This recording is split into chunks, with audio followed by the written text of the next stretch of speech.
Hi, my name is Lyndsay Hackford, and I have been a board member with the Refuge Utah for about a year now. I was put in contact with the Refuge when I needed services from them. My husband of almost 20 years had been arrested, and I was alone. I had nowhere to turn. My family had been completely cut off from me.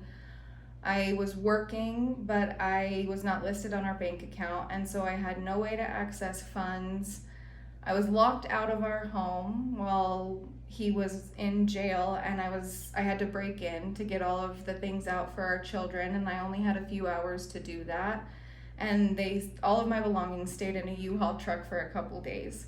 In that time frame, my victim's advocate put me in contact with the Refuge, and I got put in contact with Holly Johnson, and she was the housing coordinator.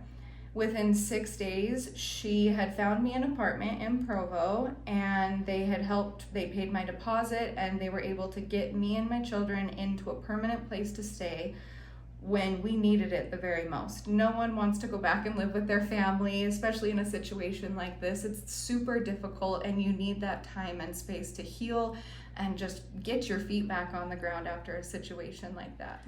So when I joined the board for the Refuge, I wasn't really sure of what my spot was. I felt very underqualified. I remember that there was a professor that was joining the same time I was, and at that point in my mind, I was a stay-at-home mom and an office manager for a flight school, and I was not qualified to sit on this board. And I remember being able to give my perspective from that time frame in my life and what I lived. And I realized the more that I shared that experience, how foreign it was to people that don't have those experiences in their life, and how helpful my opinion and my perspective could be to the board. And so I'm excited to learn more, and I tell everyone about it because it is very satisfying and fulfilling to be able to help people that are in that situation, especially one that I can relate so personally to. And as I sit on the board, I realize that I can put faces to the situations that we're discussing. It's not just a number or a dollar. I can give real life experiences and what the Refuge did for me in that time frame, and the mental space I was in, and the support that I had or didn't have, or what would have helped me more. I think that more resources can be offered to victims, families, and friends of victims, because a lot of times there aren't the resources for those people when they do want to help, but you're just not quite sure how.